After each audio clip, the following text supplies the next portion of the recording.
Sunroof maintain करना it's very expensive और आप लोगों को सनरूफ खरीदेंगे तो इसे मेंटेन करने में आना चाहिए। तो अगर आप मेंटेन नहीं करोगे तो ये आपको फ्यूचर में जाके प्रॉब्लम दे सकते हैं। तो आज हम लोग एक टॉपिक के बारे में बात करेंगे, वो है सनरूफ। तो सनरूफ क्या आपको ज़रूरी है इंडिया में और क्या आपको लेना ज़रूरी है, ये मैं आपको बताऊंगा। क्योंकि मैंने लिया है नेक्सॉन XMS पेट्रोल वेरिएंट और मुझे इतना ज़्यादा यूज़ नहीं हुआ सनरूफ का, तो मैं ये एक्सपीरियंस आप लोगों से शेयर करना चाहता था। तो मैं कोई प्रोफेशनल कार रिव्यूअर तो नहीं है, बट मेरे एक्सपीरियंस से जो मैंने सीखा है वो मैं आप लोगों को बताऊंगा ताकि आप लोगों को भी यूज़फुल हो। क्योंकि ये मेरा फर्स्ट कार है, तो ऐसे मेरे जैसे काफ़ी लोग देखते होंगे जिनको फर्स्ट कार लेना है और सोचते रहेंगे कि सनरूफ लेना ज़रूरी है कि नहीं, तो इसीलिए मैं ये वीडियो बना रहा हूँ। तो पहली बात तो मैं ये बताना चाहता हूँ कि सनरूफ सिर्फ खड़े होने के लिए नहीं होता है। सनरूफ ऐसे जगहों के लिए बनाया जाता है जहाँ पे आपके वेदर कंडीशंस अच्छे होंगे, तो वो एरिया के लिए सनरूफ बहुत ही यूज़फुल होता है। सो इंडिया में बहुत ह्यूमिड होने के कारण हम सनरूफ भी नहीं खोल सकते। सनरूफ तो क्या, हम सनशेड भी नहीं खोल सकते। तो इंडिया में तो सनरूफ की ज़्यादा ज़रूरत नहीं है आप लोगों को। और आप अगर बाहर कंट्रीज़ में होंगे तो सनरूफ ज़्यादा यूज़फुल होता है। वहाँ के वेदर कंडीशंस यहाँ से डिफरेंट होते हैं, तो यहाँ पे ज़्यादा गर्मी होने के कारण सनरूफ ज़्यादा यूज़फुल नहीं है। तो हम देखेंगे कि सनरूफ के फ़ायदे और नुकसान क्या है। तो अभी मेरी जो गाड़ी है, मैं सोसाइटी में मेरी पार्क करता हूँ, जहाँ पे पूरा हमारे सोसाइटी में चारों ओर झाड़ है, बिल्डिंग का कंस्ट्रक्शन भी चल रहा है। सो आप जब भी सनरूफ की गाड़ी खरीदते हो तो आपको हमेशा टेंशन रहता है कि यार सनरूफ में यार कुछ गिर ना जाए। अगर आपके सनरूफ में कोई पेड़ की डाली या कुछ भी गिर गया, आपको नुकसान तो मजबूत होने ही वाला है। क्योंकि सनरूफ अगर खराब हो गया या सनरूफ की ग्लास टूटती है तो आपको कम से कम 50,000 से लेके 1 lakh, it depends on your car कि कौन सा कार आप यूज करते हो, कौन सी ब्रांड आप यूज करते हो। मैं कोई पेड़ के नीचे जब गाड़ी खड़ा करता हूँ, मुझे बहुत डर लगता है कि यार मेरे गाड़ी के ऊपर कुछ गिर ना जाए, तो मेरा ध्यान हमेशा वहीं पर रहता है। आप भी ध्यान दीजिए, नारियल का पेड़ या कोई भी बड़ी पेड़ जिसमें बड़ी डाली हो, जो सूखी डाली हो, तो उसके नीचे आप मत खड़ा करना। अगर पत्ते होंगे तो भी मत खड़ा करना, वो भी मैं आप लोगों को बताऊंगा रीजन क्या है। जैसे मैंने पहले कहा, आपके सनरूफ के ऊपर पत्ते गिरने से भी आपको प्रॉब्लम आ सकती है। जो छोटे छोटे पत्ते होते हैं, जैसे आप ये वीडियो में देख सकते हो, तो ऐसे छोटे छोटे पत्ते अगर आपके सनरूफ के ऊपर गिरेंगे, सो ये पत्ते आपके सनरूफ के अंदर जा सकते हैं, मशीन मोटर के अंदर जा सकते हैं। सो ये आपके ड्रेनेज पाइप के अंदर फंसकर उन्हें खराब कर सकती है। एक बार वो गया तो वो ब्लॉक हो जाता है और फिर उसके बाद आपको सर्विस सेंटर लेके जाना पड़ता है। नहीं तो अगर आपने वो नहीं निकाला तो आपकी गाड़ी लीकेज होना शुरू हो जाती है। तो ये ध्यान में रखना कि छोटे छोटे पत्ते जहाँ पे गिर रहे हो वहाँ पे आपको गाड़ी नहीं खड़ी करनी है। आप तो अगर इनकेस आपके गाड़ी के ऊपर पत्ते गिर रहे हैं छोटे छोटे, तो आपको अचानक से सनरूफ खोलना नहीं है। आपको गाड़ी को थोड़ा देर चलाना है, उसके बाद जब ये पत्ते उड़ जाएंगे आपके सनरूफ के ऊपर से, फिर आप सनरूफ को खोलिए। अब जो मैं बताने वाला हूँ ये आपको ज़्यादा ध्यान देना है, क्योंकि जब हम सनरूफ खोलते तो गाड़ी में अगर हमारे दोस्त ट्रैवल कर रहे हो या तो फिर हमारे फैमिली मेम्बर्स ट्रैवल कर रहे हो, तो कोई भी बड़ा व्यक्ति अगर इस गाड़ी के ऊपर खड़े हो जाता है, इवन बच्चे भी, तो ये जो रबर लाइनिंग होती है ना सनरूफ की, वो आपकी अगर ख़राब हो गई तो लीक होना शुरू हो जाएगा आपका सनरूफ। तो ध्यान दीजिए, किसी को भी आपके गाड़ी के सनरूफ में खड़े होने मत दीजिए। अगर आप खड़े होना भी चाहते हो, कोई हिल स्टेशन है, कोई अच्छा जगह आपको दिख गया, अच्छा क्लाइमेट है और सेफ है, तो आप अगर खड़े भी होते हो तो आपको ध्यान देना है कि ये जो रबर्स है ना, ये रबर्स पे प्रेशर नहीं पड़ना चाहिए। क्योंकि अगर हम उस रबर को वहाँ से निकाल देंगे, वही आपके गाड़ी को लीकेज से बचाता है। तो अगर वो निकल गया तो आपको खर्चा तो आने ही वाला है, 3 से 5,000 रुपये आपको खर्चा आएगा। सनरूफ इसीलिए नहीं होता कि हम इसके बाहर हम झांक सकते हैं, हम खड़े हो सकते हैं, क्योंकि सनरूफ का यूज़ वो नहीं है, क्योंकि ये बहुत डेंजरस हो सकता है। चलो बाहर निकल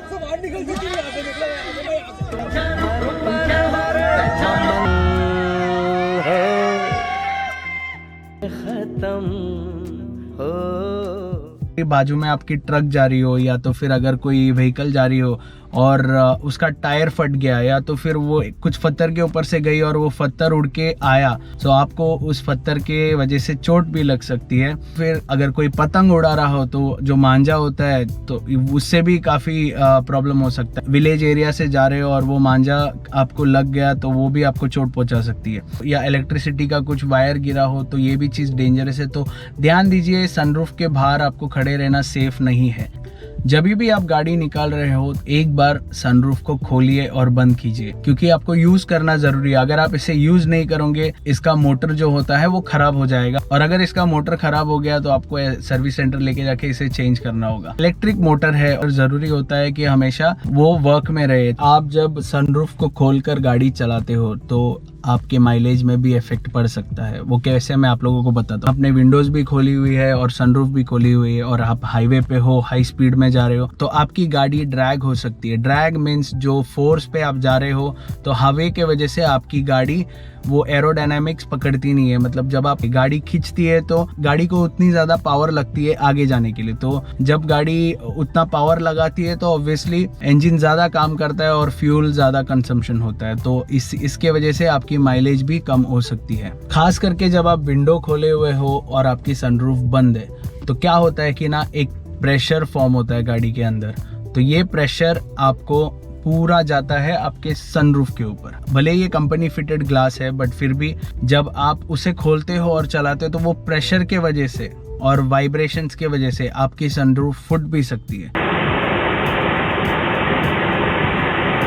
तो वो एक बहुत बड़ा ब्लास्ट साउंड आता है सनरूफ का, और ये बहुत डेंजरस होता है। जब आप हाईवे पे हो, अगर ये फूट गया, इससे कोई हादसा भी आपके साथ हो सकता है। तो आपको ध्यान देना है कि आप विंडोज खोलकर सनरूफ को बंद कर नहीं चलाइए।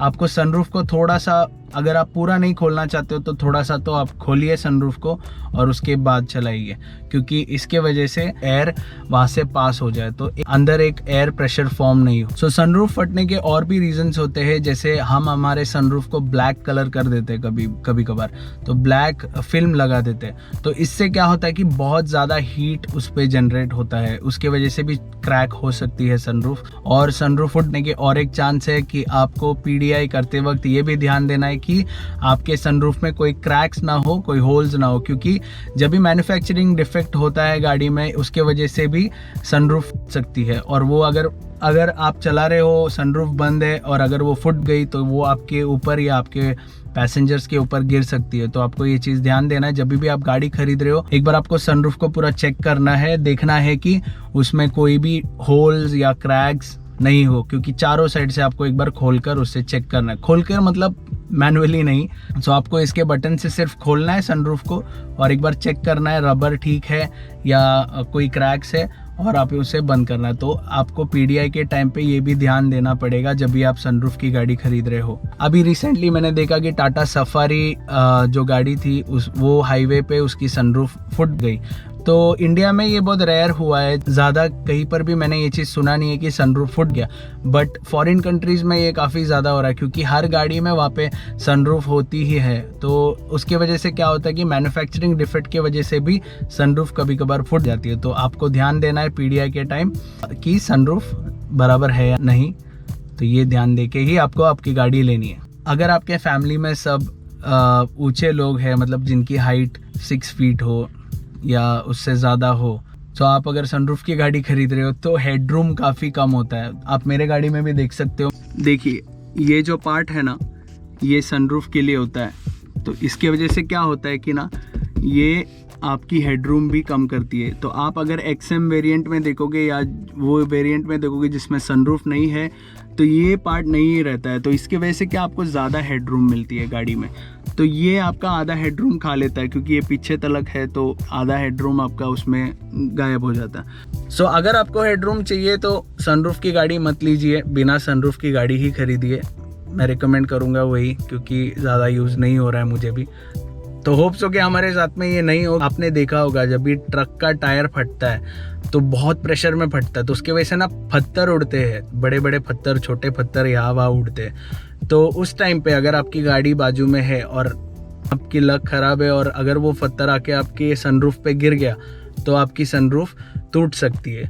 सो ये बहुत रेयर होता है, बट हो सकता है, क्योंकि इंडिया में हम ऐसे रास्ते में हम गाड़ी चलाते हैं जहाँ पे ज़्यादा पत्थर होता है, रास्ता ख़राब होता है या कुछ होता है, तो वो टूटने का और क्रैक होने का चांसेस बहुत ज़्यादा होता है। कोविड का टाइम चालू है, मैं आप लोगों को रिकमेंड करूंगा कि सनरूफ खोलकर आप अभी मत चलाइए सिटी में, क्योंकि जब भी आप कोई गाड़ी के बाजू में, बड़ी गाड़ी के बाजू में, जैसे ट्रक हो या बस हो, इसके बाजू में आप खड़े हो, मतलब आपने हॉल्ट किया हो सिग्नल पे और वो बस के अंदर कोई बैठा हो या ट्रक के अंदर कोई बैठा हो, उन्होंने स्नीज किया या कफ किया तो आपके गाड़ी के अंदर ही वो चीज़ आएगा। तो इस टाइम पे जो कोविड का जो सिचुएशन है, इसमें आप ध्यान दीजिए कि आपके विंडोज़ और सनरूफ सब क्लोज्ड हो और आप गाड़ी चला रहे हो। ये चीज़ मैं भी फॉलो करता हूँ। ध्यान दीजिए, अपने फैमिली को भी सेफ रखिए, आप भी सेफ रहिए। अगर आप खरीदना चाहते हो, अगर आपको सनरूफ चाहिए आपके गाड़ी में, तो आफ्टर मार्केट के लिए कभी मत जाना। आपको आपकी सनरूफ कंपनी फिटेड ही होनी चाहिए। इससे आपकी सनरूफ की लाइफ ज़्यादा रहती है, प्रॉब्लम्स भी कम होता है। तो सनरूफ के फ़ायदे भी होते हैं और नुकसान भी होते हैं। फ़ायदे तो यही है कि तो जिन लोगों को सनरूफ की गाड़ी खरीदने की इच्छा होती है, तो सेकेंड हैंड जब आप गाड़ी आपकी बेचोगे भी, तो सनरूफ अगर आपके गाड़ी में है तो उसको ज़्यादा चांसेस है कि वो जल्दी बिक जाए। आप अगर हिल स्टेशन जाओगे या कहीं पर जाओगे तो आप इसे खोल सकते हो, तो सीनरी आप एंजॉय कर सकते हो और अच्छी हवा आपकी गाड़ी में आएगी, वेंटिलेटेड रहता है गाड़ी। क्योंकि मैं भी जब ही सनरूफ खरीदा तो मैं बहुत एक्साइटेड था कि वाह सनरूफ आ गया है मेरे गाड़ी में, बट मैं ज़्यादा यूज़ नहीं करता हूँ। फ्रैंकली स्पीकिंग, मैं बहुत रेयरली सनरूफ यूज़ करता हूँ। सिटी में तो मैं ज़्यादा यूज़ नहीं करता हूँ। अगर मैं गया कभी फैमिली के साथ कहीं पर बाहर, लाइक लोनावला या कोई हिल स्टेशन, तो ही मैं सनरूफ को खोलता हूँ। नहीं तो फिर मैं देखता हूँ कि आजू बाजू में ज़्यादा पब्लिक ना हो, जहाँ पे क्राउड ना हो और अच्छी हवा हो। शाम के टाइम में कभी मैं बाहर निकला तो सनरूफ एक आध बार खोल देता हूँ। तो आप लोगों के लिए मैंने छोटा सा वीडियो बनाया, मेरा एक्सपीरियंस मैंने आप लोगों से शेयर किया, क्योंकि काफ़ी लोग कह रहे थे कि सनरूफ लेना है या नहीं, मुझे पूछ रहे थे। तो मैंने सोचा कि एक छोटा सा वीडियो इसके ऊपर बना लूँ। अगर आप खरीदना चाहते हो, आपको इच्छा है सनरूफ वाली गाड़ी खरीदने, तो आप ज़रूर खरीदिए, पर आपको ये छोटे छोटे चीज़ों के बारे में ध्यान देना है। सनरूफ मेंटेन करना इट्स वेरी एक्सपेंसिव, और आप लोगों को सनरूफ खरीदेंगे तो इसे मेंटेन करने में आना चाहिए। तो अगर आप मेंटेन नहीं करोगे तो ये आपको फ्यूचर में जाके प्रॉब्लम दे सकती है। तो अगर आप लोगों को कुछ भी पूछना हो, आप लोग मेरे इंस्टाग्राम पे जा सकते हो, मुझे मैसेज कर सकते हो। मेरे इंस्टाग्राम आईडी मैं नीचे डिस्क्रिप्शन में दे देता हूँ। लॉकडाउन तो खुल गया है, पर फिर भी सेफ रहिए, मास्क पहनिए, अपने फैमिली को भी सेफ रखिए। अभी मैं गाड़ी में अकेला बैठा हूँ करके मैं मास्क नहीं पहन रहा हूँ। अपना भी ख्याल रखिए, अपनों का भी ख्याल रखिए। तो आई होप कि छोटा सा वीडियो आप लोगों को अच्छा लगा हो। लाइक, शेयर और सब्सक्राइब जरूर करना। तो मिलेंगे अगले वीडियो में, तब तक के लिए गुड बाय।